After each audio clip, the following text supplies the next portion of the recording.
Welcome. We're so excited that you're joining us today for this Superintendent's Conference Day, where we're here to talk a little bit about artificial intelligence and how we're using it in our district and some of the great new promising technologies that are coming to our classrooms and our schools. Today, I'd like to welcome two of my colleagues. This is Miss Katie Fallon. She's our Director of Instructional Technology, K through 5. Thank you for coming, Katie. Thanks for having me. And Stacy Cougle, our Director of Instructional Technology for 6th grade through 12th grade at TCMS and BHS. So as we're starting today, we really want to get into some of the ways that AI is being used in our classroom. We know that since November of 2022, the word AI has been on the news and the media, probably in your feeds. It's probably coming up all of the time. And for some of us, we sort of jumped right in and embraced it. For others of us, it is overwhelming the amount of resources and information and trainings that we see. And so what we'd like to do today is to break it down a little bit, say these are practical ways that it's happening here in our district that really make a lot of sense.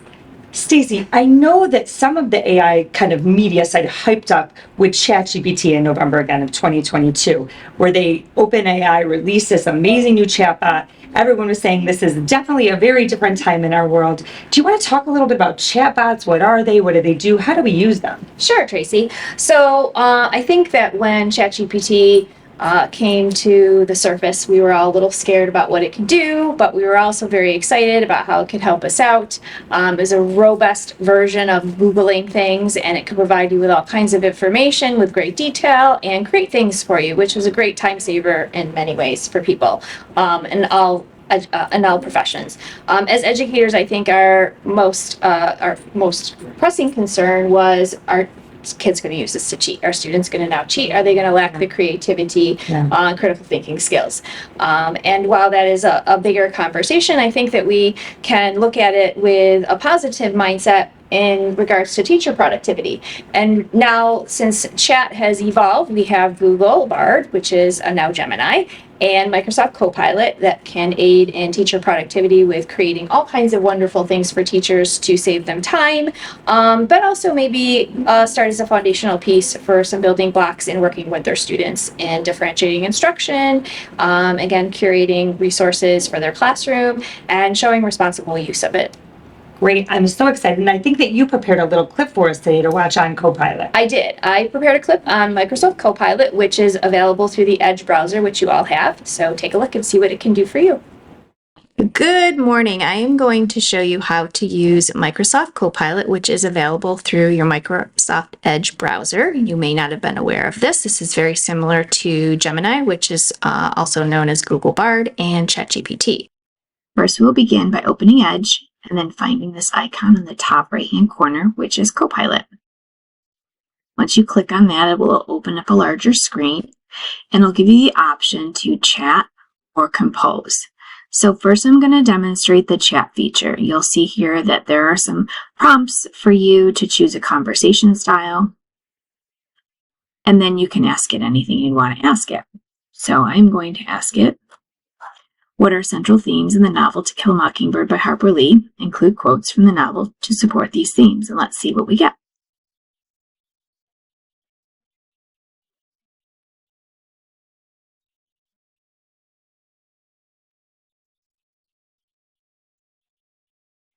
Because I did not tell it specifically the format of what I was asking for, it is going to give me whatever it wants to give me in the format it decides upon. So in this case, we can see it demonstrating an answer to my prompt by listing the themes and giving examples from the text to support that. Behind each of the prompts, you'll see a number, which are footnotes as to where this information came from that are located at the bottom. This is extremely helpful for fact checking. I can also see at first glance that I see some quotes in here because I did ask for quotes to support the evidence of the central themes. This is a great starting point for teachers and students in getting started with thinking about this topic, for example, as they move forward in perhaps creating a larger piece of writing. The other feature to Copilot is the compose. This feature I really like because it allows you to pick your tone and your format and your length of what it is that you're asking for. So let's use the same prompt here. I'm going to ask for a professional tone in a paragraph format and medium length. And let's see what that looks like and how it might be different from what we just saw before. One thing you might notice as we're waiting for it to generate its response is that it does take a little bit longer to generate a response than ChatGPT if you've been using that in the past. However, I have found that Copilot is far more comprehensive in its responses and a bit more accurate. It also pulls from the internet and it does not have a date stamp on it like ChatGPT does with its limitations on finding information up into a certain year. So as you will see, I have a paragraph, which is what I asked for. I have one paragraph, and it does include quotes. I see quotes here. I would obviously want to go through and read this and fact check it with my own knowledge to see if it were entirely accurate. But I also want to point out that it also asks you to consider a few other things as you think about this topic that would enhance your understanding of this novel and or the characters within. If I wanted this to be longer, I could identify it as a longer piece of writing, or I could also include in my prompt that I want it to be a certain amount of paragraphs. So that is one way you can also manipulate the prompt response. So Microsoft Copilot does a lot of what you will find in ChatGPT or Gemini, which is formerly known as Google Bard. It also can generate an image. Let's ask it to create an image.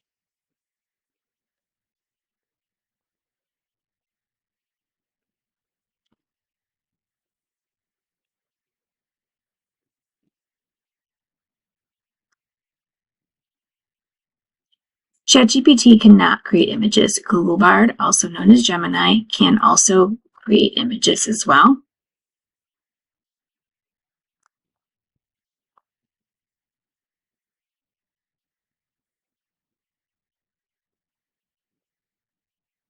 And when you do open up Microsoft Edge, in some instances, it will even give you some ideas of what you can do with Edge, such as create an image, ask it to create quiz questions for you based on a certain topic by giving it certain parameters, such as how many quiz questions, what format, how many answer choices would you like it to have. Oh, here's our image, a giraffe wearing a cowboy hat.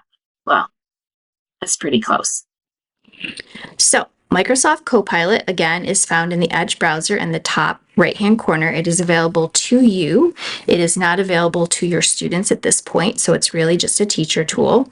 And you can use this just as you would ChatGPT or Google Bard, Gemini, but again, this has some additional features that those two do not, including the image generator that is not available currently through Chat.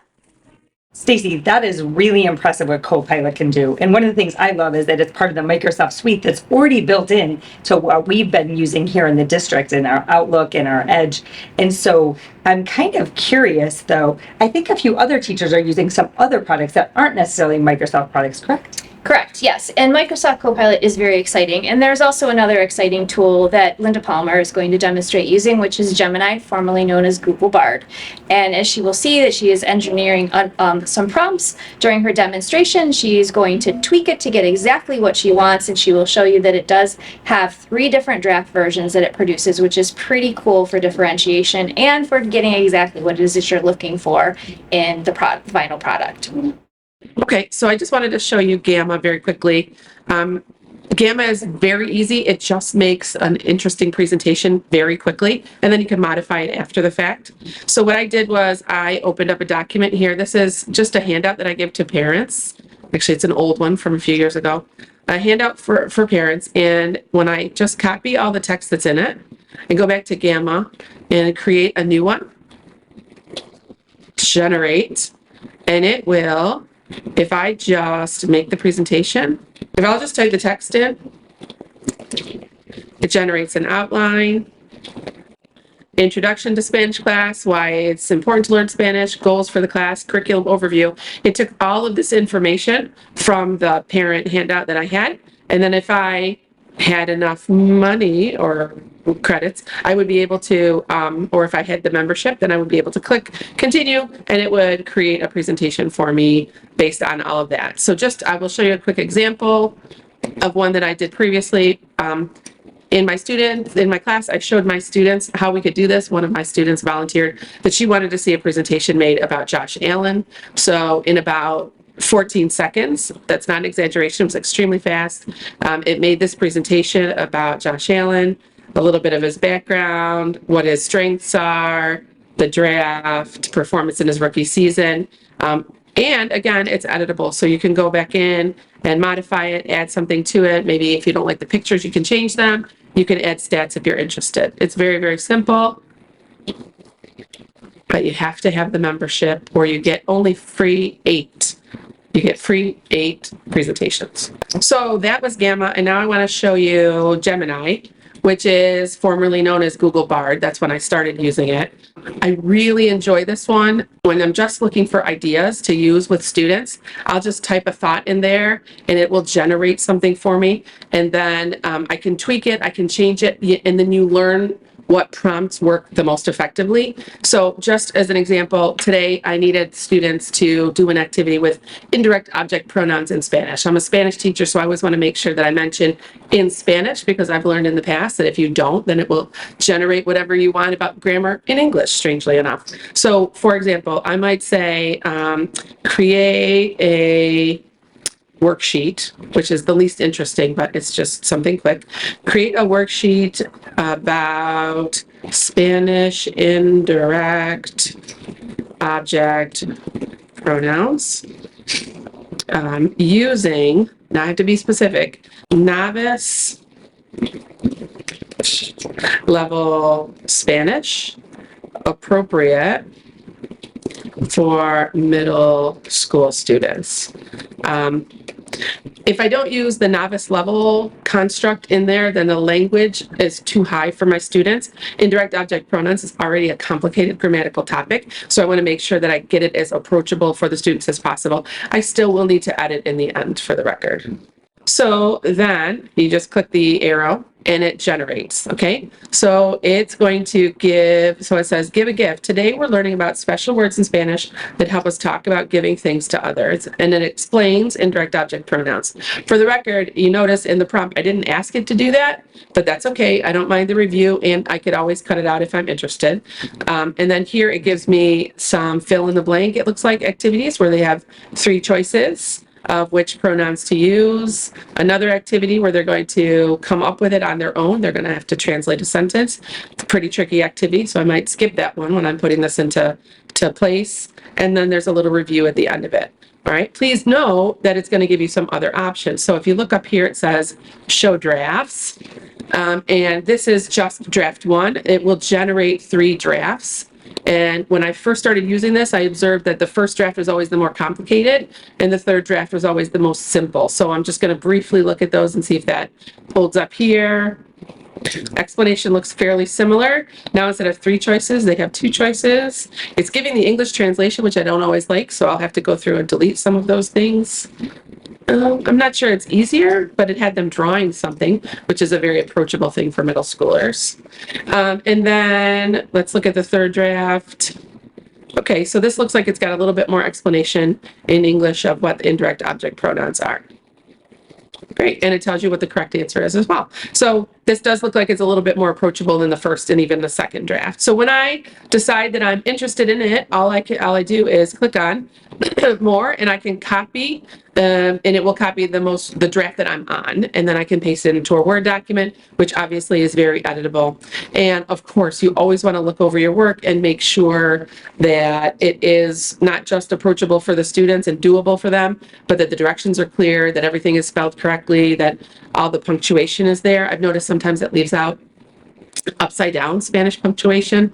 And then I will just say that the many things I like about Gemini, one of them is that it stores everything I've ever looked for.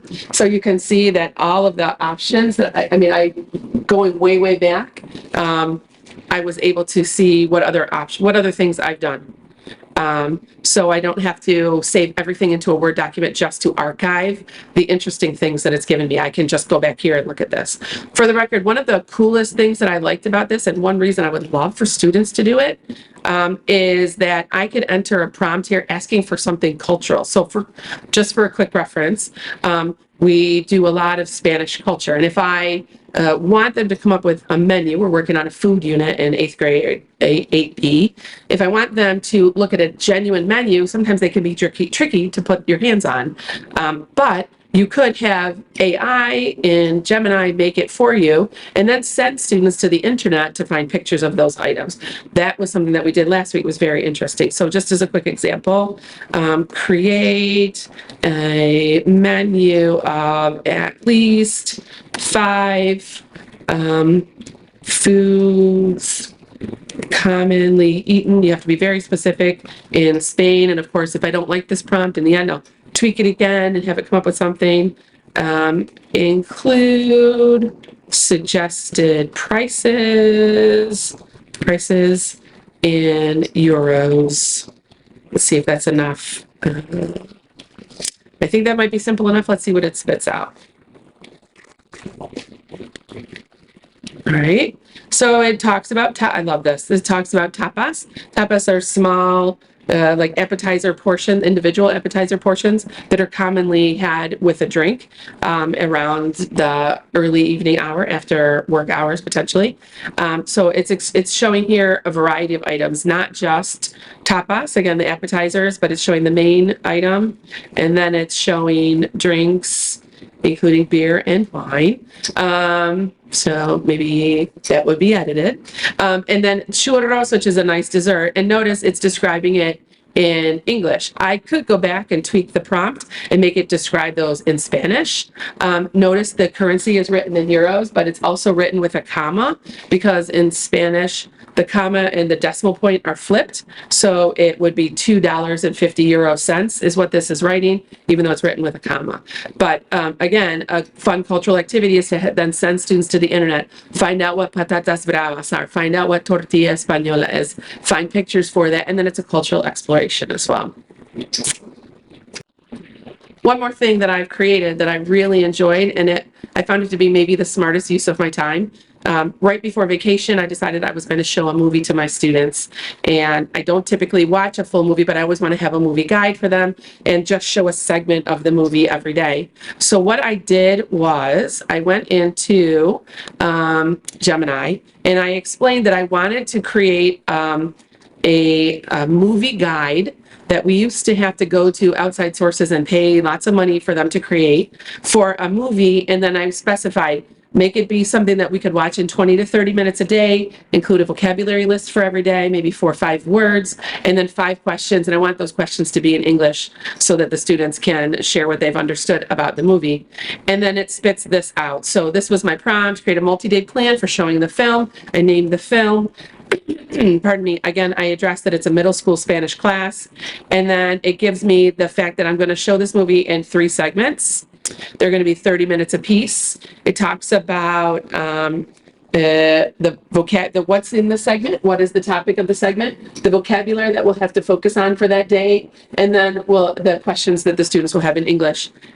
The problem was I had never seen this movie, and I knew there were a lot of movie options. So what I did was I went back into Gemini and I created a movie guide for another movie that I thought, well, maybe I'll show that one instead, but I'm not sure. All I did was change the title of the movie, and it changed the movie guide, spit out something similar. This is a different movie. This is called El Camino de Jico, but I hadn't seen the movie. So I made the equivalent of 5 movie guides, about the same as this, with 5 different movie titles. And then over break, I went home and I watched movies and decided which one was the one that was most appropriate. Probably could have spent that time a little bit better and known what movie I wanted to use. But I love the idea that in about 20 minutes or less, I could make 5 movie guides that didn't cost me anything. And then I was able to choose the one that was most appropriate for the students. Obviously, after the fact, I had to tweak the movie guides. I watched the segments that it assigned and made sure that the questions and the vocabulary was the most appropriate. But it was so super useful and the best use of my time I could possibly imagine right before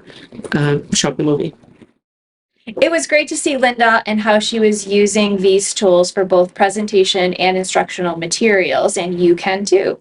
One of the biggest things to keep in mind when you're using chatbots is to make sure you create an effective prompt. And an effective prompt has 6 components: persona, context, task, exemplar, format, and tone. And as you saw in Microsoft Copilot, in the compose feature, some of those are check boxes that you can automatically click, which takes some of that engineering part out of it for you. But the biggest thing to keep in mind is that you want to get what you want to get. And exactly what you want to get is going to depend on how you ask it to do what you want it to do. So there is a craft and there is some critical thinking involved in prompt engineering, but you can get the exact thing you're looking for if you know how to ask for it the right way.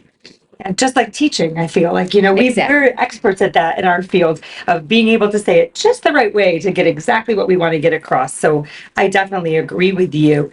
It's super exciting, and thank you for sharing a little bit about our prompt engineering. We will have some resources available for you afterwards that are going to really break down everything that we're saying. And Stacy's made some great materials for you that go over that prompt engineering that we'll be sending out to you afterwards, and they'll be available on our website and the staff portal afterwards.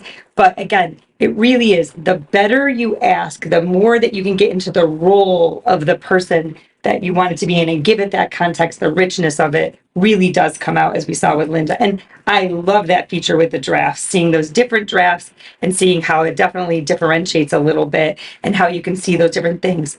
One of the things that I was really thinking about is when we use Microsoft Copilot, it's actually protected, and anything that we put into it is sort of covered under the district policies with Ed Law 2D. So we can enter things like PII, that pupil, like really their private information.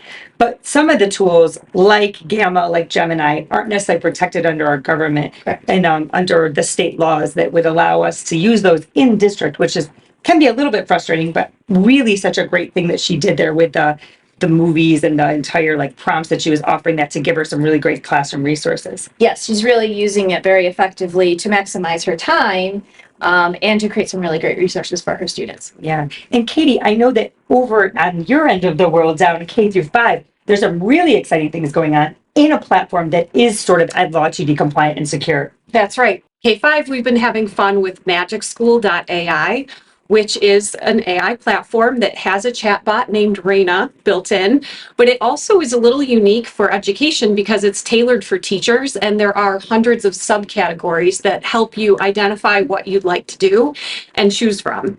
So you're going to be seeing 2 different videos from a teacher at Council Rock, Liz Files, who is using Magic School for report card comments and saving lots of time. You're also going to see a French Road special ed teacher, Stella Aldrich, show you how she is using Magic School AI to differentiate math problems and create unique word problems for students in her class that are differentiated and based on their interests. So see what they're doing, and if you're inspired, try going into magicschool.ai yourself to see what it has to offer. So I use Magic School as an AI platform to help me write report cards. It makes life so much easier. So once I'm in the report card comment area, I set the grade level and then I put in the pronoun. And then I click in areas of strength and areas of growth and write down just some key points that I want to make sure that my comments hit on, like uses habits of mind frequently, helps peers, strong mathematical skills, and then some areas for growth might be focusing during whole group instruction. And let's pick one more, such as high frequency word recognition. And then I simply click generate. And once we've generated it, it will format all of the comments in here. And then I just take this and copy and paste it into the report card comment section. And I do just a bit of editing to make sure the pronouns don't repeat themselves frequently. And then I'm done. This has been an incredible time saver for me. I would say this cut probably my time in doing report cards down by a couple of hours. And I would say that it's pretty efficient with how the comments are written. So I highly recommend it. So I use Magic School to create word problems with specific people from the students' lives, whether it be football, basketball, or different characters, just to make their word problems a little bit more interesting and engaging for them. So to find it, I was in Magic School. I now have it favorited along with some other tools, but they have a bunch listed in the all tools. So I was scrolling through and then found the math story word problems with the calculator. That's the only way I can remember it is by the pictures. So after you open it up, I work with both 5th grade and 3rd grade this year, so it's been really helpful to get some extra practices in for my resource rooms and also just in class, because our Connect Ed stuff sometimes doesn't have as many repetitions as we need in class. So to make a math word story problem, I pick which grade level I'm working in. So we can do, oh, not 6th. It was on 5th. And then you can do however many questions, well, up to 10, I guess. I usually just do 3 and then see if they all are how I like them, because you do kind of have to check them over just a little bit to make sure it makes sense. And then for the math standard, I use the Connect Ed lessons and just copy and paste the standards from there because they already have them in there for you. So let's find a word problems one. We just did Unit 5. We just finished. So they had fraction, multiplication, number stories, 5, 12. This was really helpful for the fraction number stories because sometimes your brain gets fried and you don't remember. You can't think of any fraction number stories. So I went through and picked the standards. So I highlight them and then copy it. And you can do more than one. So I paste that one, and then I'm going to add another one, which was about the word problems. Not that one. Nope. There it is. Solve real world problems. Copy that. Pop it in there. And then for the story topic, you can type in whatever you want. So for my students, at the beginning of the year, we were really into football questions. Anytime we added it into being football, they were like, oh, I understand it now. It didn't really change the topic. It didn't change what they were doing, but I think it just added to their engagement and like want to try and do it. I think it also helped with like the comfort level of like having something that they know along with something that they don't know. So in there, you could just type in like NBA All-Stars game, LeBron, James, and LA. Ooh. LeBron. And Lakers. Yeah. And we'll figure it out. So, and then once you hit generate, it will just come up with the questions. And then I usually just read them over, and then you can copy them here and put them in a Word document, or you can save it. Something happened. I used to be able to save it, and I used to be able to ask it to answer my questions, like to give me answers. I think you have now to upgrade for it, but you can just run them through your calculator and figure them out. So these help my students be really excited about doing extra practice for math. And it saved me a lot of time coming up with names and situations because I don't know all the situations that could happen. And sometimes it is like hard to like put the right numbers in, especially if you're trying to go fast, like in the moment. I know sometimes it's like last minute, we just need a little bit extra practice. Thank you, Liz and Stella, for showing us your great examples. I love how Stella was using her math program online and toggling between the two to really pull those standards out and put them right into Magic School so that she was able to prompt engineer and get exactly what she wanted. In general, there are some best practices for using any kind of AI tool, but Magic School has provided with us with some that I'll tell you about. Whenever you create a prompt and you have your information fed back to you, they recommend that you check for bias and accuracy, especially those report card comments. Use the 80-20 approach. So you're going to want to use about 80% of the content that you get and then personalize about 20% on average. Your judgment matters. Always read through everything that it gives you before you copy and paste it and post it somewhere. Know the limits. It doesn't know everything. It might not be totally up to date. So make sure that it's relevant and up to date. And then finally, protect privacy. Don't include personal student information that's not necessary. That could be more of your 20% where you individualize it. Yeah, that makes a lot of sense. What I keep hearing over and over again from our teachers using it in the field, right, is the idea of the need for AI. It's not a perfect tool. It really needs that human eye. It really needs that teacher touch so that we are actually looking at those things and we're making sure it's clear. I know I heard when she was talking about the report card comments, really looking at our pronoun usage. Is this, that, how that student likes to be called and names. And also, sometimes AI just spits out some wonky stuff. Yes. And so it's really important for us to see it.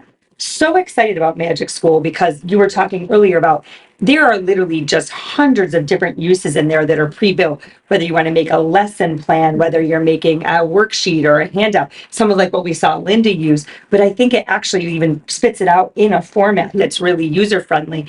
And so I'm so excited to see where this tool goes. It's not necessarily something that the district is using widespread or that we're adopting, but we definitely are excited to see that it's being used in a lot of classrooms around the district. Really exciting things. And so I think this is one of those things we should be keeping our eye on. I think one of the cool things is we've been talking a lot about chat and like text prompting and really text generation. We got into some images earlier. That giraffe with the cowboy hat was pretty awesome. I think we should have added the lasso. But one of the things that's kind of fun is we also have some teachers that are in our upper school and somebody that's down in one of our lower schools using some programs that we do have available that students can use. Because up until now, we've been talking a lot about what teachers can use in the classroom to save time. But what are some things that we could use in the classroom? And what are you guys seeing that's being used in the classroom and that we already have that's easy for teachers? They already have the logins. It's already accessible. What are we seeing out there, Stacey? Well, I know that Canva is familiar to many, and it has just a ton of productivity pieces to it. So many of the teachers are using it in conjunction with their students and or just for teacher purposes alone. Barry is going to demonstrate how he's using it for video production and design and in his classes, which is pretty innovative. Okay, I'm going to show you how to use some AI capabilities in Canva. I have my students make video essays in Canva sometimes. For example, right now in Media of the 21st Century, we're doing a midterm project with saying their top 3 takeaways of the course so far. Some cool features that you can use. Firstly, their just design elements are pretty sweeping. You can pretty much type in any prompt, and there are some AI capabilities embedded into this where it can find you anything you want. For example, we're making a top 10 video, or a top 3 video rather. You can go to top 10, and there's all sorts of different video elements that come up with it. But where the AI works in, if you want to add in an AI generated image, you can go to Magic Media. You might have to go on the Canva website to add that in, but once that's in there, you can type in any prompt and it'll pull up an image. So say I want to talk about polarization, I could type in, a red elephant running one direction and a blue donkey running the other direction, and it would generate that image. You can also do videos, although I haven't had a ton of success with it. I was able to put in a video of a line graph decreasing. So you can do something simple like that, but the more complex video prompts don't really produce what you want them to. Another element is magic writing. So when you click on your writing, you can click Magic Write, and it has all sorts of cool capabilities. It can continue what you already started. It can summarize what you want to write. It can rewrite it. It can make it more fun, more formal, or just add some fairy dust. So that's pretty neat. Or fix spelling, which we could all use. And lastly, one feature that I find really cool when you are recording yourself, so you can go to uploads and you're recording yourself, you can make some changes to the background or to you yourself through some AI generated filters. And you go to this little magic button here. These are just filters, but you can also completely scrub the background. So that way you have a white background and that allows you to put more elements in the back. And you can also just make yourself hotter if you want to. So those are my AI Canva tips for you. Thanks. And then I think we have another teacher that's using Canva too. Katie, you want to share with us about that teacher? That's right. You're going to see Robin Ackerman from 4th grade at French Road show us how she uses Canva with her class, because Canva actually has an AI image generator built in that students do have access to.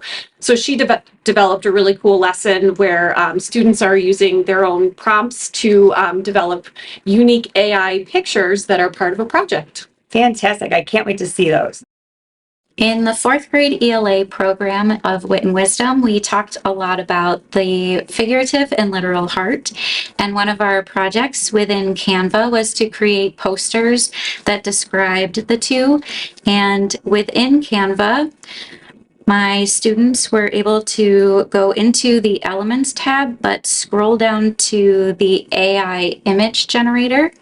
And where it says generate your own, that's what we clicked on. And in here, we wanted to add as much of a description of what we were thinking about to combine literal and figurative language. So some of the student ideas were to type in anatomical heart with a figurative heart showing all 4 chambers and a flowery heart. I think we also added flowery figurative heart. And then we waited for AI to generate the image. And once the images were generated, then students were able to choose what made the most sense for what they wanted to describe and add that right into their presentation.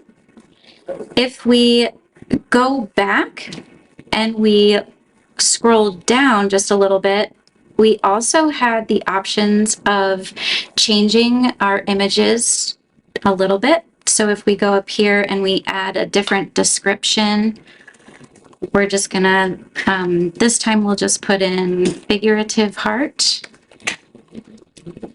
with smaller colored hearts and love.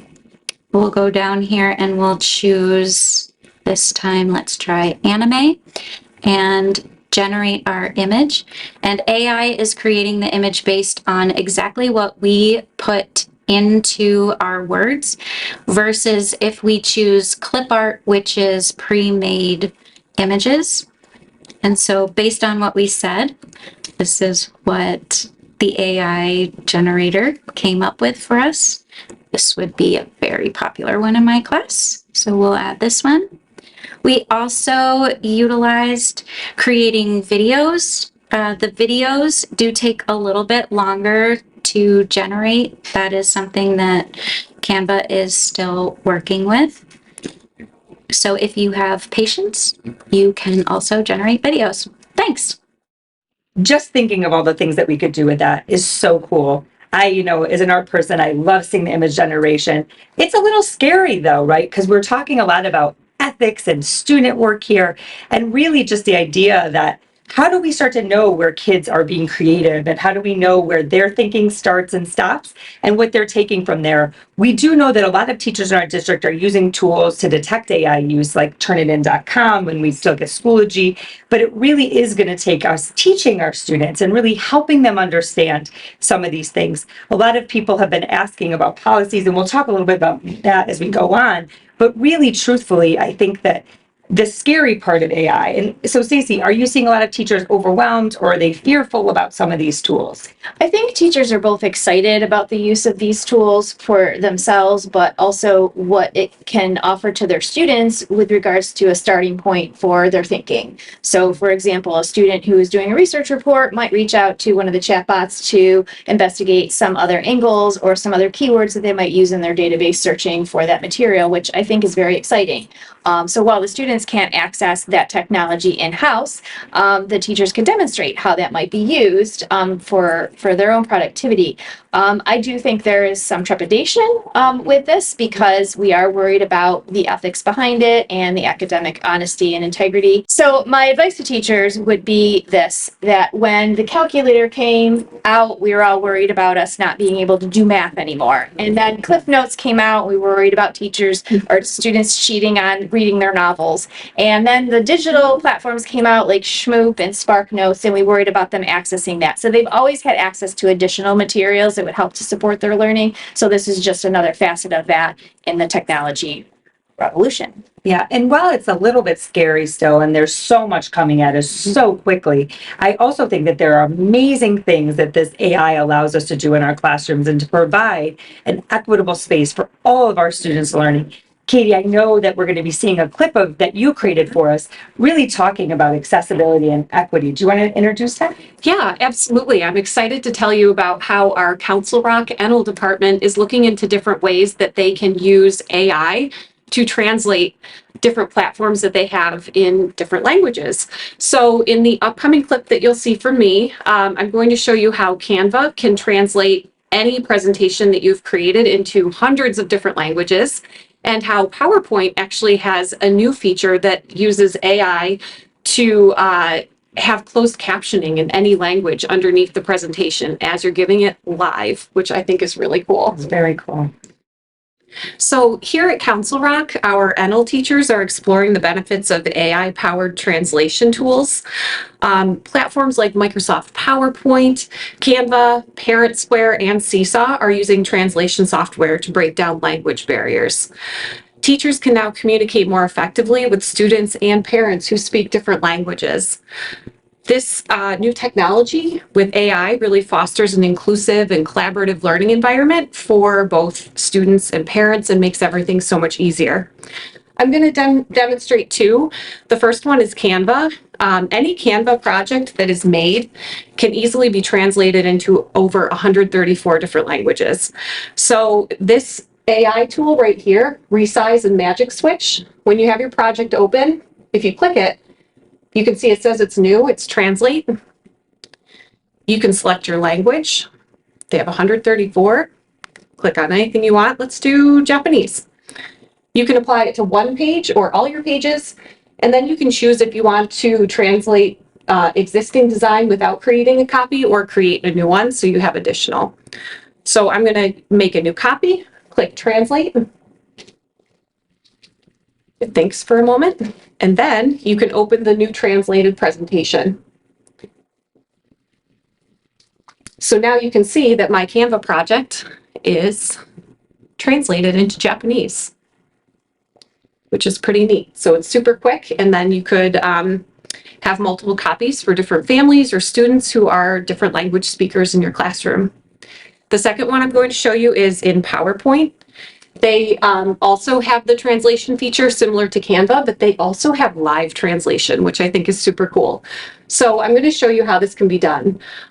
If you would like to turn on subtitles in your PowerPoint presentation, what you can do first is go to your subtitle settings, and you can pick your spoken language. You can make sure your microphone is turned on, and then you can decide where you'd like the subtitles to be. And you can actually select the language that you want. We're going to do Spanish for this one. Once I start my presentation, it's super simple. All you have to do is go down here and you're going to click, it looks like a little keyboard. It's going to say that it's listening, and then it will start translating for you.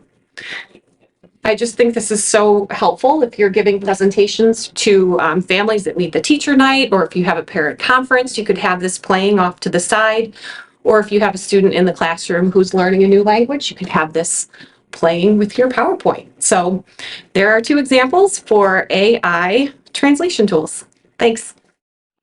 Katie, that was really exciting to see. Just thinking about all of the things we've been doing in our district over the last few years with Parent Square and its ability to translate into home languages. But also, I was thinking that we were talking about students and families of different languages, but also I was really watching that, thinking with that new PowerPoint feature, wow, for some of our students that have some hearing impairments, some hearing difficulties, that also could be an amazing tool to really allow for them to, like, in real time, get to read the captioning on our presentations. Really, really exciting. And I think that goes along with a lot of our district values of making sure that we're providing equity and access for all of our kids, all of our family, and all of our staff and faculty. So I think, again, thank you for sharing that today, and thank you for the work we've done. It kind of brings me back to some of our other district values about integrity. Brighton believes is one of our big policies in integrity. And really, again, a lot of questions have been coming up to us around how do we use this in the classroom? Can we use this in the classroom? We know now that some of our limited abilities with students is actually creating a little bit of a roadblock for some of our kids. They've been coming to us. It's going to be featured in the trapezoid in an upcoming issue. But we really need to protect them until we're really sure, and there's really a legally compliant way for us to do this. But teachers, we really have allowed full access to everything that you're doing. So we on our end can provide that access to you, can provide that training, can provide that support. I know you've been doing some wonderful after school sessions with people, and they've been pretty well attended, and people are excited about them and sharing. And Katie, you've been doing some wonderful lunch and learns with people. And so if you have ideas for things that you'd like, we hope that you share those with us. And we have an upcoming Teach Fest this summer, where we have some great speakers coming that we'll talk about in a little bit. But really, truthfully, as of today, people are like, what do I do now? How do I start opening this up to students in my classroom? This really comes down to you, the teacher. People have been asking, what's our AI policy? And we've been watching the state and the government, and there's a lot of districts having this conversation. Currently, we don't really think that it's something we should be setting policy on because we have really great policies in place for plagiarism, for academic integrity. And so this really falls under that with your students, and it is okay to reinforce that. What we've done is we've created a guidance document that we're going to be sending you at the end of the session today, and it will be on our website again under the staff resources with AI, where we really are offering you a frame and some language that you might embed into a syllabus, into an open house, into your classroom constitution or your set of rules that you've created, really having students understand the implications of cheating, the implications of using AI responsibly, the idea that AI is not here to replace their creativity, their generative thinking. Generative AI is definitely a computer-based thing that we talked about earlier, needs the human eye, needs the human responsibility. We do know that some of the models that we talked about even today have biases, and we're trained on large language models and scales of information and data that might not always have it make the best choices. So as everything in our classrooms, it's up to us to really guide our students and to really set the parameters and to make it clear for assignments of what is acceptable and what is not acceptable. We're definitely here to support you, but we want you to know that we're putting that into your hands. So please feel free to be creative, be playful. Know that this isn't going to be perfect. It's going to be a little bit messy. It reminds me of some other innovations. Stacey, can you think of an innovation that this might have reminded you of that, again, it was a little messy at first? Oh, well, the onset of all of the study guides that came to the forefront. Any Yeah. guide that you could buy on Amazon to help you get your way through a 400-page novel in 23 pages or less is definitely something that was an innovation that might have scared teachers, but really helped students. In the end, this is really what we're looking for, to help students, but to do it in a responsible manner. And while we're giving devices to all of our students here in school, and we can put some safeguards on those devices, and we can limit their access to some of those things that might not be legally compliant, we know that even at our youngest grades, our students have devices in their hands that they bring from home. And so what are some things that you think teachers should consider, Katie, when we're talking about that? I mean, kids have access to this, even though they might not have it through here, correct? I do. And with working with lots of students, I have seen that they know a lot more than we might realize. And they will be going home and playing with all of the different tools that they have and exploring different websites and, learning from the internet on how to do different things. So I think that if we can help guide them with their use of AI and even help just in general with digital citizenship skills, even at a very young age, it would help them make better choices when they're at home.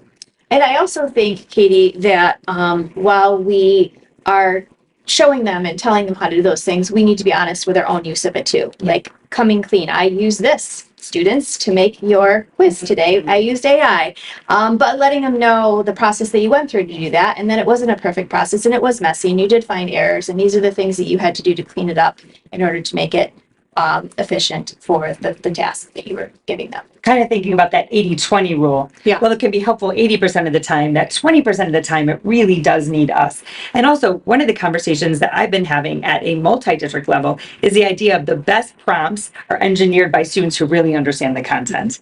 The best prompts are engineered by teachers who really understand what they want the tool to do for them. Because again, a lot of people that I hear, they'll put in a prompt and they kind of spits out garbage. So garbage in, garbage out. But really, truthfully, it's going back to those wonderful, effective prompts in that handout you're going to be providing for us, really looking at the integrity pieces of this and understanding that whether we like AI or not, it's here to stay, and it can be exciting, it can be energizing, it really can be something that takes some time off of our very, very busy plates, because we know that you are really some of the busiest people that there is in the workforce. Teachers and administrators spend so much time doing those tasks. So thinking about how can this help us sort data? How can this help us with those mundane tasks? How can this help us really craft and differentiate? I really, again, going back to some of our teachers earlier today, looking at how they were using this to engage students and engage thinking was incredibly exciting. So again, we're going to have our website. You're going to be getting a link from us that has a recording of this and also has a really great toolbox for you if you're really excited about exploring this.